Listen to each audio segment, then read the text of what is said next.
वुमनच्या आजच्या भागात स्वागत आहे सगळ्यांचं. आजही आम्ही अतिशय वेगळा विषय घेऊन तुमच्याशी बोलायला आलेलो आहे. बिईंग वुमन पहिल्यापासून महिला व्यावसायिकांना मदत करतो आणि मदत करतो म्हणजे कसं, त्यांच्या ॲडव्हर्टाइजमेंट घेणं, त्यांच्यासाठी इन्स्पिरेशनल स्टोरीज आम्ही घेतो की ज्या छोट्या व्यवसायातून खूप मोठ्या व्यवसायाकडे गेलेल्या आहेत. तर आज आपण गप्पा मारणार आहोत केतकी जोगळेकर क्षीरसागर हिच्याशी, की जी गेली 10 वर्ष क्लिनिकल सायकोलॉजीची प्रॅक्टिस करते आणि तिचा असा आजचा विषय आमचा हा आहे की व्यवसाय करणाऱ्या महिलांना काय मानसिक समस्या असतात, कधी कधी त्या समजतच नाहीत. तर केतकी, तुझं स्वागत आहे आजच्या एपिसोडमध्ये. आणि मला हेच विचारायचं पहिले की व्यवसाय करणाऱ्या महिलांना काय समस्या असतात, म्हणजे त्यांना त्या समजतात की नाही समजत, किंवा त्या कशा समजावून द्यायच्या त्यांना, याबद्दल थोडंसं सांगते. आधी फक्त आपण महिलांबद्दल बोलू आणि मग उद्योजक महिलांबद्दल बोलू. महिलांचं मानसिक स्वास्थ्य ह्याबद्दलच एकंदरीत किती अवेअरनेस आहे आणि तो विषय किती सिरियसली घेतला जातो याबद्दल आपण फारसे अवेअर नाही आहोत. सो असं दिसून येतं की महिलांमध्ये एन्झायटी, डिप्रेशन, ईटिंग डिसऑर्डर्स यांचं प्रमाण पुरुषांपेक्षा दुपटीनं जास्त आहे. म्हणजे इन जनरल पुरुषांना हे क्लिनिकल डायग्नोसिस जितक्या वेळेला होतं, जितके पुरुष या क्लिनिकल डायग्नोसिसमधून सफर होतात त्याच्या दुपटीनं महिला आहेत. पण बऱ्याचदा हे महिलांच्या टेम्परामेंट किंवा बायका अशाच असतात या सदराखाली ते हे केलं जातं, चिडचिड करतात खूप, असं या सदराखाली त्याच्याकडं दुर्लक्ष होऊन जातं. त्याच्यामुळे मला समस्या येते, मला काहीतरी होतंय, हे मी किती सिरियसली घ्यायचं हे त्या महिलेला स्वतःलाच माहिती नसतं. आता एंटरप्रेन्योर्स किंवा व्यावसायिक महिलांबद्दल बोलायचं झालं तर मध्ये एक सर्वे झाला होता. त्या सर्वेत असं दिसून आलं की ज्या महिला उद्योजक आहेत त्या उद्योजक महिलांमध्ये जवळपास 72% महिला उद्योजकांना एन्झायटी, डिप्रेशन किंवा कुठल्या तरी पद्धतीचं क्लिनिकल डायग्नोसिस आहे. म्हणजे हा इतका सिग्निफिकंट इश्यू आहे, पण त्याच्यावर बोललं जात नाही. एक आणि दुसरं, हे नक्की आयडेंटिफाय कसं करायचं हेही माहिती नसतं. त्याच्यामुळे तुमचा प्रश्न खूप ॲप्ट आहे असं मला वाटतं की हे ओळखायचंच कसं, हे इथंपासून आपली सुरुवात होते. सो मी नेहमी बोलते जेव्हा या मानसिक आजारांच्या लक्षणांबद्दल किंवा कुठल्याही मानसिक समस्येच्या लक्षणाबद्दल, तेव्हा 2-3 गोष्टींबद्दल आपण सतत चेक करत राहू शकतो. आपला स्वतःचा मी मानसिकदृष्ट्या कशी करते ह्याचं स्वतःचं रेटिंग आपण स्वतःला देऊ शकतो. आपण आपले मूड्स नोटीस करू शकतो किंवा ज्याला भावना असं म्हणता येईल की मला कुठल्या प्रकारची भावना सतत येत राहते. मला उदास सतत वाटत राहतं का, माझी सतत चिडचिड होते का, मला सतत घाबरल्यासारखं वाटतं का, मला सतत टेन्शन येतं का, किंवा माझा जनरली मूड कसा असतो हे चेक करत राहिलं तरी सुद्धा मला वाटतं खूप अवेअरनेस आपण स्वतःमध्ये क्रिएट करू. बरोबर. दुसरी गोष्ट म्हणजे मला कुठल्या प्रकारचे विचार सतत येत आहेत. सकाळी उठल्यापासून मला जर निगेटिव्हच थॉट्स येत असतील आणि दिवसाच्या सिग्निफिकंट टाईममध्ये मला फक्त निगेटिव्हच विचार येत आहेत, तर मग नक्की त्याच्याबद्दल काहीतरी करण्याची गरज आहे. ते असंच होईल, बरं वाटेल म्हणून सोडून देऊ नका, त्याच्याबद्दल कोणाशी तरी बोला. तिसरं, मला व्यवस्थित झोप लागते का, मला व्यवस्थित भूक लागते का, मला उत्साह वाटतोय का, एनर्जी वाटते का, हे जे आपल्या शरीराबद्दलचे बेसिक इंडिकेटर्स असतात त्या इंडिकेटर्सकडे दुर्लक्ष करून चालत नाही. मला झोप 7 ते 8 तास कुठल्याही माणसाला झोप गरजेची असते. तेवढी झोप घेणं आवश्यकच असतं. आपण बऱ्याचदा कामाच्या हिशोबानं आपली झोप कॉम्प्रोमाइज करत राहतो की आज घरातलंच काम उरलं, जागून ते केलं, किंवा बाहेरचं काम उरलं, जागून ते केलं. आपण झोप खूप कॉम्प्रोमाइज करतो. सो मला रोज 7 ते 8 तास झोप मिळते का, मिळत असली तरीसुद्धा मला झोप लागते का, झोप मध्ये मध्ये तुटत नाही आहे ना, आणि झोपून उठल्यावर मला रेस्टेड वाटतंय ना, मला फ्रेश वाटतंय ना, हे सुद्धा नोटीस केलं तरीसुद्धा तुम्ही बऱ्याच काही इन्साइट्स डेव्हलप करू शकता. भूक लागते ना, ह्याचे 2 टोकं असू शकतात. एक तर मला भूक अजिबातच लागत नाही आहे किंवा सारखी खाई होते, सारखं काहीतरी खावंसं वाटतंय. ही 2 टोकंसुद्धा आपल्याला बघायला पाहिजेत, की अजिबातच मी खात नाही आहे, त्यामुळे माझं वजन इतकं कमी झालं आहे की लोकं म्हणायला लागलेत, अगं आता किती बारीक झाली आहेस, असं काळजीनं म्हणायला लागलेत. किंवा मला असे खाण्याचे बाउट्स येतात, म्हणजे मला सतत खावंसं वाटतं. मग त्यानं माझं वजन इतकं वाढलं आहे की नोटिसेबल आहे ते. ही दोन्ही टोकं भुकेच्या बाबतीत लक्षात घ्यायला लागतात. आणि उत्साह, एनर्जी मे बी याच्यासाठी तुम्ही स्वतः जेव्हा स्वतःला बरं वाटत होतं, कोट अनकोट बरं वाटत होतं, तेव्हा स्वतःमध्ये किती एनर्जी फील होत होती, गोष्टी करायचं किती मोटिवेशन माझ्यामध्ये होतं, ह्याच स्वतःच्याच रेफरन्स पॉईंटशी जर तुम्ही कम्पेअर करून बघितलं तर तुम्हाला कदाचित हे लक्षात येईल की जे काही चाललंय ते ठीक चाललंय का चाललेलं नाही आहे. सो ह्या बेसिक गोष्टी आपण कॉन्स्टंट चेक करत राहू शकतो की हे बरं चाललंय ना. हां, म्हणजे बायकांच्या बाबतीत ह्या मानसिक समस्या असतातच, येतातच बऱ्याच वेळेला. असं मला वाटते की त्या खूप मल्टीटास्किंग असतात, की मला आता मुलाचा अभ्यास पण घ्यायचा आहे, आता स्वयंपाक पण करायचा, डबा पण द्यायचा आहे, मला ऑफिसला जायचं, अशा ह्या इतक्या कामांमध्ये म्हणून येत असाव्यात असं एक माझं म्हणजे मला शंका वाटली होती. नक्कीच ती तर आहेच. कारण माणसाचा मेंदू हा मल्टीटास्किंगसाठी बनलेलाच नाहीये. आपल्याला बऱ्याचदा अष्टावधानी वगैरे सांगतात, पण त्याची डेफिनेशन अशी नाहीये. म्हणजे एक गोष्ट तुम्ही फोकस न करू शकत असाल तर ती एकच गोष्ट तुम्हाला त्या फोकस न करता येते. बाकी गोष्टी मोटर मेमरीत असतात म्हणून तुम्ही त्या करून टाकता, पण लक्ष देऊन करायची असेल तर तुम्ही एका वेळी एकच गोष्ट करू शकता. आणि त्याच्यासाठीच माणसाचा मेंदू बनलेला आहे. नाही, मला एक विचारायचं होतं, करू शकता का तुम्ही करा असं म्हणायचं तुला? करा, कारण आपल्या मेंदूची कपॅसिटीच तेवढी आहे. पण आपण इतकं म्हणतो बायका मल्टीटास्किंग असतात, त्या एका वेळेला 10 कामं करतात. म्हणजे माझं सुद्धा कधी कधी असं होतं की एका वेळेला मी 3 ठिकाणी लक्ष ठेवून असते. किंवा हे आपण का करतो? हे आपण वेळ वाचवण्यासाठी करतो. आपल्याला का वेळ वाचवावा लागतो? कारण आपल्याला सपोर्ट करणारी अल्टरनेट सिस्टीमच उपलब्ध नसते. बरोबर. जर समजा मी एक गोष्ट करत असताना माझ्यावर जबाबदारी असलेल्या 4 गोष्टी 4 वेगळी लोक करत असतील तर मला एका वेळी 4 गोष्टी का कराव्या लागतील? सो जेव्हा आपण भरपूर गोष्टी एकाच वेळेत करायला बघतो तेव्हा थकवा येतो. थकवा आल्यानंतर थकवा किंवा हा कॉन्स्टंट स्ट्रेस आहे, त्याच्यामुळे ऑफकोर्स तुमची केमिस्ट्री बदलते, बायोकेमिस्ट्री बदलते आणि त्याच्यामुळे तुम्ही अजून प्रोन होताय मेंटल हेल्थ कंडिशन्ससाठी. सो मी सगळं करते, मी अष्टावधानी आहे, हे काय आनंदानं मिरवायच्या गोष्टी नाही आहेत, ते करू नये. खूपच चांगला मुद्दा आहे, कारण आम्ही सुद्धा असंच सांगतो की बायका मल्टीटास्किंग असतात आणि त्यांनी ते सोडू नये. अर्थात तो एक गुण आहे बायकांचा, पण त्याचा परिणाम चांगला होत नाही. त्याच्यामुळे आपल्या ओव्हरऑल एनर्जीवर परिणाम होतो. तू खूप महत्वाचा मुद्दा सांगितलायस आपल्या व्यावसायिक बायकांना, की त्यांना जर असं वाटत असेल की मी एका वेळेला सगळं करू शकते, पण तसं नाहीये. त्याचा एंड रिझल्ट फार वेगळा येतो. त्याचा एंड रिझल्ट तुम्हाला दमवणारा हाच आहे. तुम्ही असं किती दिवस काम करू शकाल? 1 वर्ष, 2 वर्ष, 4 वर्ष, 10 वर्ष. पण 10 वर्षानंतर तुम्हाला अचानक जे हेल्थचे सेटबॅक बसायला लागतात, बरोबर, ते किती महागात पडणार आहेत तुमच्यासाठी सुद्धा आणि तुम्ही ज्यांच्याबद्दल काळजी करता त्यांच्यासाठी सुद्धा. आणि अजून एक तू महत्वाचं सांगितलंस की तुम्हाला ती सपोर्ट सिस्टीम नाहीये, की दुसरी 2 कामं करायला दुसरं कोणी नाहीये, म्हणून तुम्ही ते सगळं करताय. हा अगदी बरोबर मुद्दा आहे. तर हा सगळ्यांनी लक्षात घ्यायला पाहिजे. आणि आता आपण व्यावसायिक महिलेकडे वळूयात. म्हणजे तिचं मानसिकता काय, तिची हे कशी असेल किंवा तिला काय अडचणी येतील ते तू सांगू शकतेस? सगळ्यात महत्वाचं म्हणजे सगळ्यात येणारी मोठी अडचण म्हणजे रोल आयडेंटिफिकेशन आणि बाउंड्री सेटिंग. या 2 गोष्टी खूप इम्पॉर्टंट आहेत. रोल आयडेंटिफिकेशन म्हणजे कसं की मी स्वतःला काय म्हणून बघते, मी स्वतःला जास्ती काय म्हणून आयडेंटिफाय करते.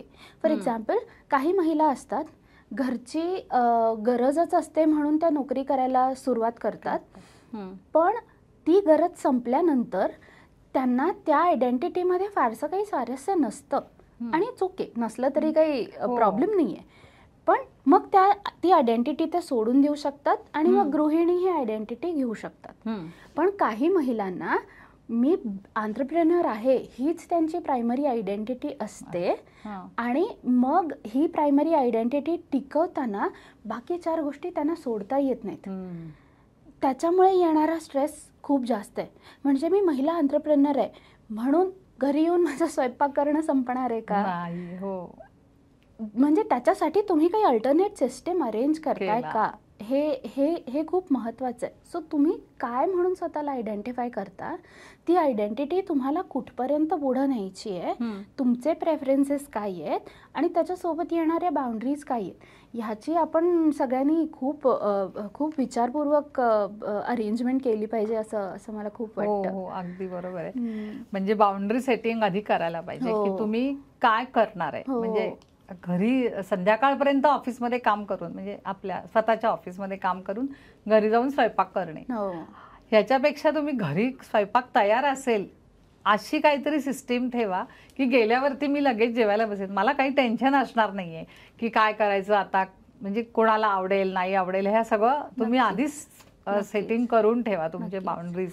मध्ये मी एक लाईन वाचली होती जी मला खूप आवडली होती की काम से होकर महिला काम पे जाती है. हो, खरंच आहे. म्हणजे बाहेरचं काम संपवायचं आणि मग आलं की घरी काम करायचं. सो स्पेस कुठे आहे स्वतःची काळजी घ्यायला, सेल्फ केअर करायला काळजी कुठे आहे? आणि सेल्फ केअर ही सगळ्यात ही प्रिव्हेंटिव्ह गोष्ट आहे. जर मानसिक आजारांना बळी पडायचं नसेल तर सेल्फ केअरमध्ये इन्व्हेस्ट करणं हे मस्ट आहे. ती प्रिव्हेंटिव्ह स्ट्रॅटेजी आहे. सो जर स्वतःसाठी वेळ काढायचा असेल तर ज्या गोष्टीबरोबर तुम्ही फारसं आयडेंटिफायच करत नाही अशासाठी सपोर्टिव्ह सिस्टीम लावलेली काय हरकत आहे? काहीच हरकत नाहीये. सगळ्यांनी ते लक्षात ठेवलं पाहिजे की आपण का सगळी कामं करतोय, कारण सपोर्ट सिस्टीम नाहीये ना, दुसरं कोणी तिथे नाहीये. आणि कधी कधी बायकांना हे पण असं वाटतं की नाही मीच करणार, ते माझ्याशिवाय दुसरं कोणी करू शकणार नाही. बरोबर. किंवा एखादी भाजी करायची किंवा नाही मीच करणार ती. बरोबर. थोडंसं 19-20 चालू शकतं ना की नाही जरा वेगळी झाली ते, पण काही बायकांना तेही चालत नाही. म्हणजे मी हेही करणार आणि तेही करणार. म्हणजे तुझा हा मुद्दा अगदी बरोबर आहे की बाउंड्री सेटिंग आधी आपण केलं पाहिजे. कारण बऱ्याचदा ना फक्त माझ्या घरची अशी आहेत असं म्हणून आपण हात झटकू शकत नाही. मी हे मान्यच करते की पुरुषांसाठी जितकी सपोर्ट सिस्टम अवेलेबल असते तेवढी महिलांसाठी कदाचित नसते. पण तुम्ही गुंत्यातून तुमचा पाय मोकळा करताय का, हाही तितकाच महत्वाचा प्रश्न आहे. तुम्ही स्वतः हे धैर्य आणताय का की जाऊ दे कुणाला काय वाटेल ते वाटेल, मी स्वयंपाकाला बाई लावणार म्हणजे लावणार. थोडासा अनप्लीझंटनेस येईल, थोडंसं असं वाटेल की काय हे हिचं बरं आहे घरी गेल्यानंतर स्वयंपाक तयार असतो, ठीक आहे. पण तुम्ही स्वतःला कशाला बळी पाडणार आणि पुढे जाऊन त्याचे हे जे होणार परिणाम होणार तब्येतीवरती म्हणा, म्हणजे बाकी सगळ्यांना पुन्हा त्रास आलाच. म्हणजे त्यावेळेला तुम्हाला सपोर्ट सिस्टीम लागणारच आहे, तर ती आत्तापासूनच लावून घेतली तर तुम्ही तेव्हा सुद्धा व्यवस्थित राहाल, हेल्दी राहाल. सो इंटरनल स्टँडर्ड हा सुद्धा प्रश्न असतो. आम्ही ना त्याला इन्फॉर्मली सुपर वुमन सिंड्रोम असं म्हणतो की सगळंच मला करायचंय आणि सगळं परफेक्टच करायचंय, असं होऊच नाही शकत. असं कुठल्याही आपण बायका सोडा कुठल्याही माणसाच्यानं हे शक्य नाहीये. त्याच्यामुळे खरंच आपण तो अट्टहास करायचा आहे का आणि त्याच्यावरून आपणच स्वतःवर बर्डन क्रिएट करायचं आहे का हे सुद्धा आपण ठरवायला पाहिजे. ही बाउंड्री आपण स्वतःसाठी सेट करायला पाहिजे की हे मी खरंच करणार आहे का. नाहीतर मग काय होतं, हे सगळे बाकीचे करणार, मग व्यवसायाकडे दुर्लक्ष होणार. बरोबर. थोडंसं तिकडे काय सेल परचेस तुमचा सगळा कमी होणार, जास्ती होणार, म्हणजे मग तिकडून पण अजून एक टेन्शन येणार.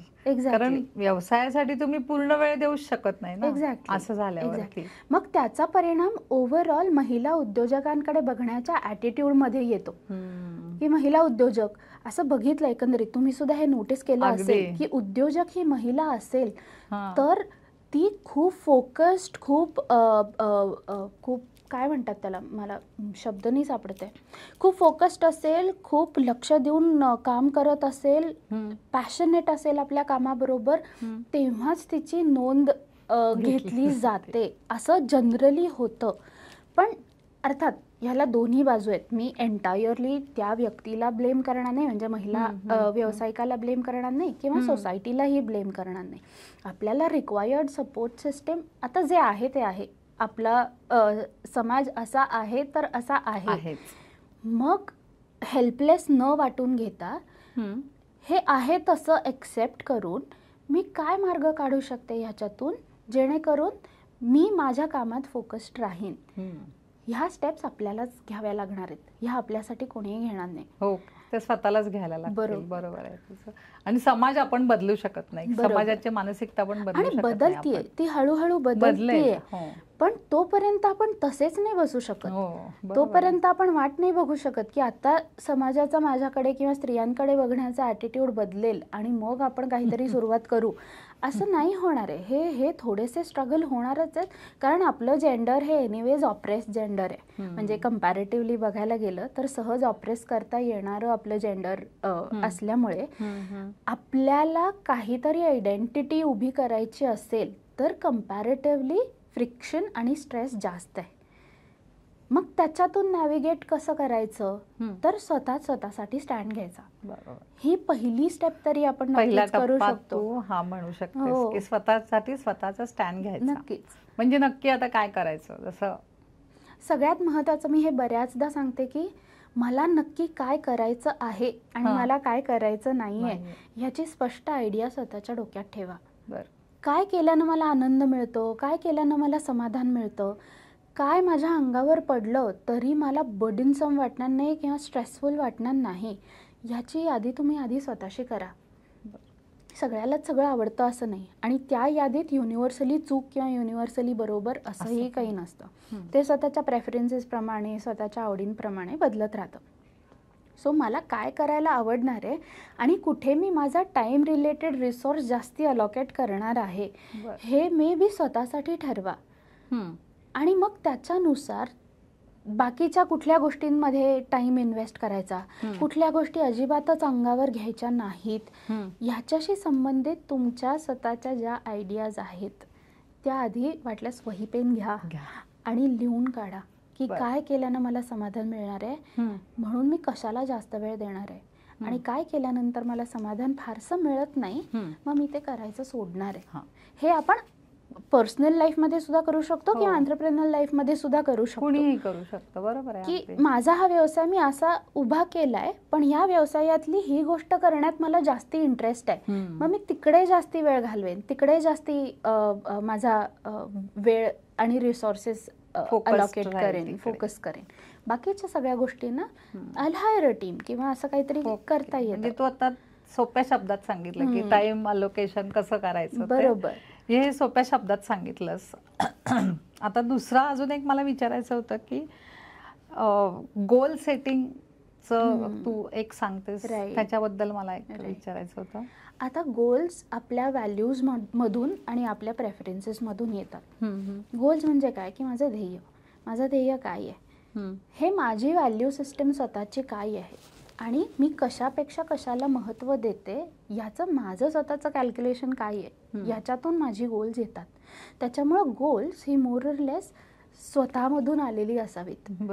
कोणीतरी बाहेरून थोपवलंय हे कर ते कर असं, मग त्याला लागणारं मोटिवेशन आपल्याकडनंच येत नाही किंवा ते प्रेशरायझिंग वाटायला लागतं. सो गोल्स ही जी इंटरनली अलाइंड आपल्या व्हॅल्यू सिस्टमशी जी अलाइंड वाटत आहेत ती जर गोल्स असतील तर ती गोल्स अचीव करण्याकडे आपण जास्ती जडजडून ती गोल्स अचीव करायला जातो. त्याच्यामुळे गोल्स ही आपल्या व्हॅल्यूजशी अलाइंड असावीत. फॉर एक्झाम्पल, आत्ता माझी मुलगी लहान आहे, त्याच्यामुळे माझी जर आत्ता आई होणं ही माझी व्हॅल्यू आत्ता महत्त्वाची, प्रायोरिटी आत्ता माझी ती आहे, तर मी आत्ता बिझनेसमध्ये माझ्या वेळा ठरवून घेणार. हा मी माझ्या गोलच्या हिशोबानं साधलेला बॅलन्स आहे.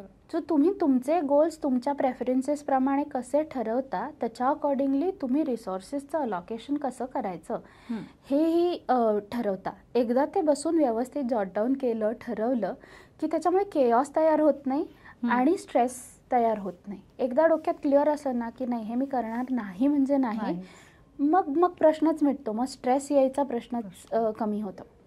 पण स्ट्रेस हा सगळ्यांनाच असतो, म्हणजे तो कमी करायचा कसा हे आता तो अगदी सोप्या शब्दात सांगितलंस. स्ट्रेस इनेव्हिटेबल आहे, स्ट्रेस फ्री असं कोणीच जगू कोणीच शकत नाही नाही. जगू सो स्ट्रेसची सिम्पल डेफिनेशन आम्ही करतो हां. की रिस्क डिवायडेड बाय रिसोर्सेस. बरं. म्हणजे हां. स्ट्रेस किती असणार हे कसं ठरवणार? Risk divided by resources. हो, जर हो. तुमची रिस्क मोठी आहे आणि रिसोर्सेस कमी आहेत हां. तर ऑफकोर्स तुम्हाला स्ट्रेस वाटणारच आहे. ओके. त्याच्यामुळे जर तुम्हाला स्ट्रेस नको असेल तर आयदर रिस्क कमी करा नाहीतर रिसोर्सेस वाढवा. बरं. ह्यापैकी काहीतरी केलं तर हम्म. तुम्हाला येणारा स्ट्रेस नक्कीच कमी असणार. आता जवळजवळ 10 वर्ष तू हे क्लिनिकल सायकोलॉजीची प्रॅक्टिस करतेस, म्हणजे तुझ्याकडे बायका पण आल्या असतील आणि व्यावसायिक बायका पण असतीलच. तर तू त्याच्याचं एखादं एक उदाहरण सांगशील का आम्हाला, की त्या बाईचा स्ट्रेस कमी झाला किंवा तिचे जे काही प्रॉब्लेम्स होते ते कसे सॉल्व्ह झाले? ओके. माझ्याकडं एक महिला आली होती, 35शीतली होती आणि तिचा ड्रीम कॅचर्सचा बिझनेस होता. बरोबर. आणि ड्रीम कॅचर्स म्हणजे त्या पिसांबरोबर हँगिंग आर्ट करतात की नाही, तसा बिझनेस होता. आणि त्याच्या अलाइड बरेचसे तिचे बिझनेस होते. म्हणजे बघ, त्याच ड्रीम कॅचर्सची ती कानातली बनवून विकायची किंवा विविंग करून गळ्यातली वगैरे बनवून विकायची. सो असं ज्वेलरी कम ड्रीम कॅचर्स असा तिचा बिझनेस होता. व्हायचं काय की तिचा हा बिझनेस तिनं घरातून सुरू केलेला असल्यामुळं पहिल्यांदा कोणी तिला सिरियसली घेतलं नाही. बरोबर. की काय हे घरातल्या घरातच करते असं करते. पण तिचं टॅलेंट इतकं छान होतं की मग हळूहळू तिनं ते एक्सपांड करायला सुरुवात केलं. मग कंपनीजमध्ये कॉर्पोरेट गिफ्टिंग असतं त्याच्यामध्ये तिनं एक्सपांड करायला सुरुवात केलं. आणि आता तिचा बिझनेस घरात मावेना. तिला बाहेर हे घेणं आलं, वर्कशॉप घेणं आलं, ते करणं आलं. पण ह्याच्याशी संबंधित इन्व्हेस्टमेंट करायला घरचे अजून तयार नव्हते. शिवाय घरी येऊनसुद्धा तिनं घरकाम केलंच पाहिजे, मुलांकडे बघितलंच पाहिजे, त्यांचा अभ्यास तिनंच घेतला पाहिजे, त्यांना कुठेतरी क्लासेसना वगैरे घेऊन जायचं असेल तर तिनेच घेऊन गेलं पाहिजे. अशी काहीतरी अपेक्षा घरातल्यांची तयार झाली होती आणि त्याचा तिला खूप स्ट्रेस येत होता. आणि व्हायचं असं की तिला मधनंच झोपेतून जाग यायची, डोळ्यासमोरच्या ऑर्डर्स काय काय आहेत त्या दिसायला लागायच्या. आणि आता मी वेळेचं गणित कसं बसवणार आहे आणि मी एवढा कष्टानं केलेलं सगळं आता वाया जाणार आहे या टेन्शनने तिला रडायला यायला लागायचं in the middle of night.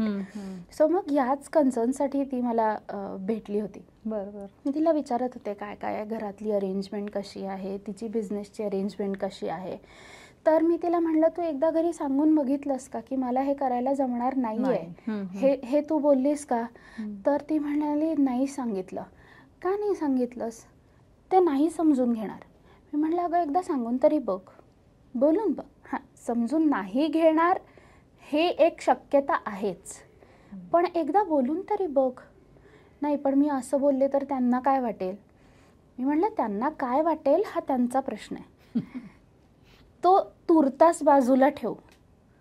पण जर तुला तुझा बिझनेस वाढवायचा आहे, हे तुझं एम आहे, गोल आहे, तर हे तू असं किती दिवस करत राहू शकणार आहेस असं तुला वाटतंय?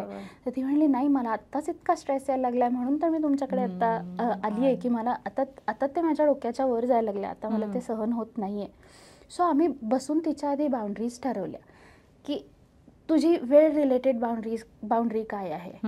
तू स्वयंपाकाला, प्रॅक्टिकली स्पीकिंग, स्वयंपाकाला घरातला किती वेळ देऊ शकतेस? मुलांचं नेणं आणणं असेल किंवा त्यांना कुठल्या क्लासेसना ड्रॉप करणं असेल, त्यापैकी कुठली जबाबदारी तू घेऊ शकतेस, कुठली जबाबदारी तू घेऊ शकत नाहीस, या आम्ही टाईम रिलेटेड आणि चोर्स रिलेटेड बाउंड्रीज बसून ठरवल्या. त्याच्यानंतर असंही दिसून आलं की तिला बऱ्याच गोष्टी बोलल्या जातात किंवा तिच्या बिझनेसबद्दल बोलण्याचा घरच्यांचा जो टोन होता तो फारच डेरोगेटरी होता. त्याच्यामुळे तिला ते फार सहन व्हायचं नाही. मग मे बी इमोशन रिलेटेड तिची बाउंड्री अशी आहे की असे शब्द तुम्ही वापरले नाहीत तर मला बरं वाटेल, एवढं फक्त सांगणं ही तिची इमोशन रिलेटेड बाउंड्री आहे. कारण खरंच हे मी सतत ऐकून घेणार आहे का, सतत हे ऐकून घेणं माझ्यासाठी कम्फर्टेबल आहे का, याचाही विचार व्हायला पाहिजे. आता फक्त बाउंड्रीज सेट करून काही होणार नाही आहे. त्या बाउंड्रीज असर्ट करायला पाहिजेत, एक्सप्रेस करायला पाहिजेत आणि होल्ड पण करायला पाहिजेत. सो मी तिथपासून सुरुवात केली की घरी सांग की मी स्वयंपाकाला सकाळी 1 तास आणि संध्याकाळी 1 तासच देऊ शकते, त्याच्या पलीकडे मला स्वयंपाकाचं काहीही जमणार नाही. मग आम्हाला थोडासा असर्टिव्हनेसवर काम करायला लागलं, म्हणजे नाही म्हणता येण्याच्या क्षमतेवर काम करायला लागलं. का नाही म्हणत नाहीस? नाही, त्यांना खूप अनकम्फर्टेबल वाटेल. मग तुझं जे चाललंय ते कम्फर्टेबल आहे का? म्हणजे ती स्वतःच ठरवत होती की पुढचं हे होणारच नाही. सो बऱ्याचदा इंटरनली म्हणजे सोसायटीली आपल्याला जेव्हा रेज केलं जातं, आपल्याला जेव्हा वाढवलं जातं, तेव्हाच सगळ्याला हो म्हणायचं आणि पडेल ती कामं निमूटपणे करायची, ह्याच मेंटॅलिटीत आपल्याला वाढवलं जातं. कोणीही आपल्याला वाढताना असं सांगत नाही की होत नसेल तर नाही म्हणून सांग, असं आपल्याला कोणीही वाढवत नाही. त्याच्यामुळे ते इंटरनल प्रेशर्स असतात की नाही हे मी केलंच पाहिजे, मी हे नाही केलं तर माझ्या सासरची मंडळी काय म्हणतील. हे इंटरनल प्रेशर सुद्धा बऱ्याच वेळेला तयार होतं. म्हणून आपण तोंड उघडून बोलत सुद्धा नाही की मला हे पटत नाहीये किंवा मला हे करायला जमेल असं वाटत नाहीये. मग आम्ही विचार केला जास्तीत जास्त काय होईल, ते म्हणतील नाही म्हणतील, बरोबर, मग बाई आणून लाव, काय होईल, फ्रिक्शन्स होतील. जे होईल ते अनकम्फर्टेबल जरूर आहे पण सहनच होणार नाही आणि आता संपलंच सगळं या टोकापर्यंत काही जाणार आहे का? तसं जर जाणार नसेल तर हा थोडासा डिस्कम्फर्ट आपल्याला सहन करायला पाहिजे, हा थोडासा डिस्ट्रेस आपल्याला टॉलरेट करायला पाहिजे. का करायला पाहिजे? कारण लॉंगर रनमध्ये तुझी मेंटल हेल्थ कॉम्प्रोमाइज होते. सो मग नाही म्हणायला शिकवणं किंवा असर्टिव्हनेस हा सुद्धा त्या कामातला एक महत्त्वाचा भाग आमचा होता. सो ती जेव्हा एक्सरसाइज करायला, तिनं हे घरी एक्सरसाइज करायला जेव्हा सुरुवात केली की नाही बाबा मला हे जमणार, अगदी प्रेमानं समजून सांगून की असं असं आहे, मला हे करावंसं वाटतं, त्याच्यामुळे मला नाही वाटत मला हे जमेल, कोणीतरी करा. काही काही बाबतीत लोकांनी अगदी मनापासून त्या जबाबदाऱ्या घेतल्या सुद्धा की ठीक आहे मी सोडतो मुलांना क्लासेसना, तू बघ तुझं, असं सुद्धा काही बाबतीत झालं. काही बाबतीत नाराजीचा सूर उमटला की मग काय जाऊ देत, घरचं ते घरचंच असतं, बाईच्या हाताला तशी काही चव नसते वगैरे वगैरे. पण कुठेतरी स्टँड घ्यायला पाहिजे आणि सांगायला पाहिजे की नाही आता इतकी वर्ष केलं मी, आता मला हे करावंसं वाटतंय, थोडे दिवस आपण हे करून बघूया आपल्याला सूट होतंय का, किमान तिथून तरी सुरुवात करा. मग प्रॉब्लेम सॉल्व्ह करताच येतात. ह्याचा माझा म्हणण्याचा अर्थ नाहीये की तुम्हाला जे पाहिजे तेच घरात व्हायला पाहिजे आणि तुमचंच घोडं पुढे दामटा, असं मी म्हणत नाहीये. पण सगळी फॅमिली बसून काहीतरी बेसिक निगोसिएशन्स, बार्गेनिंग होऊन प्रॉब्लेम सॉल्व्ह होतोय का हे ह्याची पॉसिबिलिटी टॅप करायला काय हरकत आहे? काहीच हरकत नाही. तर हे होणारच नाही, घडणारच नाही असं नसतंच म्हणून दरवाजेच बंद करून घेण्यापेक्षा बोलून, कम्युनिकेट करून, निगोसिएशन्स, बार्गेनिंग्स करून ती पॉसिबिलिटी टॅप करायला काय हरकत आहे? अगदी बरोबर. सो आता जरा एन्झायटीच्या दृष्टीनं तिचं बरं चाललंय, स्लीप इम्प्रूव्ह होते आणि हळूहळू तिचा बिझनेस पण म्हणजे इम्प्रूव्हमेंट आली. एवढं फक्त एवढंच सांगितलं, म्हणजे फार काही वेगळं सांगितलं नाहीये. तो विचारच असा करायला, म्हणजे तो पहिला तिचा जो विचार होता की ते ऐकणारच नाही, त्यांना काय वाटेल, हे सगळं तुझ्या एका ह्यानी, ते म्हणजे तुझ्या एका सजेशननी किंवा तुझ्या एका कन्सल्टेशननी ते सगळं कमी झालं. खूपच ग्रेट आहे. आम्ही असं मानतो की आम्ही फक्त मीडियम असतो. खरं आहे. ते जे करतात ते व्यक्तीच करतात, पण त्यांना ते करायला स्किल डेव्हलप करणं हे आमचं काम असतं. आणि आय एम ग्लॅड की मी तिच्यासाठी हे स्किल बिल्डिंग करू शकलो, आम्ही दोघी मिळून हे स्किल बिल्डिंग करू शकलो, याबद्दल मला खूप आनंद आहे.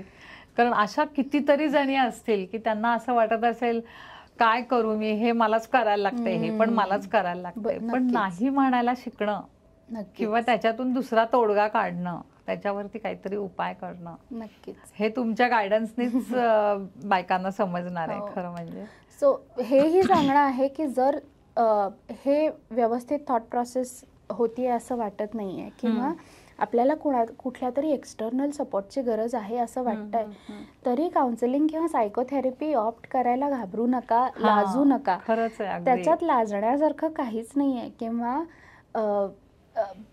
मानसिक अस्वास्थ्य असणारीच लोक सायकोथेरपी करतात असं नाहीये. म्हणजे मग मी काय वेडी आहे का, हे जे वाक्य आपल्याला ऐकायला मिळतं असं काही नाहीये.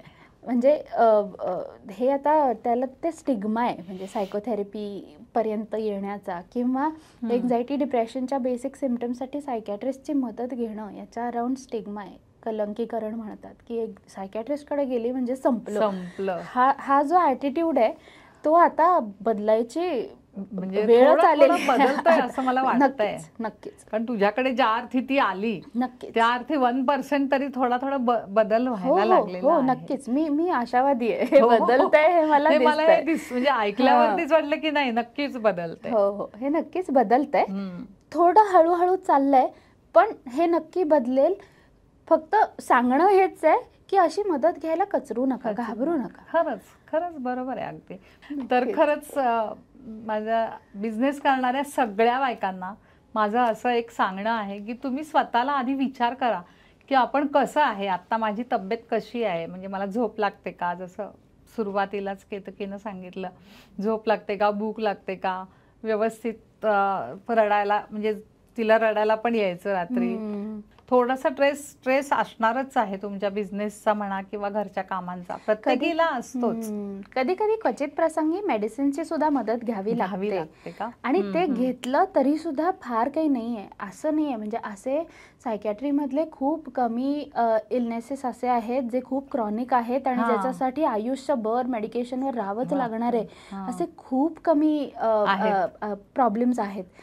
एन्झायटी किंवा सॅडनेससाठी किंवा झोपेसाठी जर तुम्हाला थोड्याशा मेडिकेशनची मदत घ्यावी लागली तरी सुद्धा ती आपली हार आहे असं समजून बसू नका.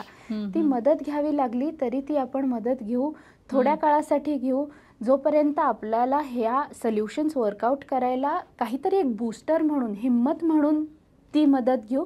जसे जसे आपण बेटर होतोय तशा या मेडिकेशन्स डॉक्टरांच्या कन्सल्टेशनने टेपर ऑफ करून बंद सुद्धा करता येतात. त्याच्यामुळे मेडिसिन्स बद्दलची पण आढी बाळगायचं तसं काही कारण नाहीये, फक्त डॉक्टरांचा योग्य सल्ला. जाता जाता आता पुन्हा एकदा, हे बरेच तू संदेश दिलेलेच आहेस, पण एक फायनल काहीतरी महिलांना सांग, आमच्या व्यावसायिक महिला ज्या आहेत किंवा सगळ्यांनाच सांग. एक बिईंग वुमन जसं आम्ही मदत करतो तसं तू काय सांगू शकशील? बॉटम लाईन आहे की बाउंड्री सेटिंग करा आणि नाही म्हणायला शिका. ही एक बॉटम लाईन आहे या सगळ्याची. ठीक, या सगळ्या नोटवरती आपण हा आजचा एपिसोड संपवूया. केतकी, खूप खूप धन्यवाद. तू येऊन इतक्या छान आणि छोट्या छोट्या टिप्स देऊन सगळ्यांना असं हे केलंयस काय की आपण बरे होऊ शकतो असं काहीतरी, म्हणजे बरं नाहीये हे कळायचं आणि प्लस बरे होऊ शकतो, हे दोन्ही सांगितलंस. त्याबद्दल खूप धन्यवाद. Thank you so much for having me.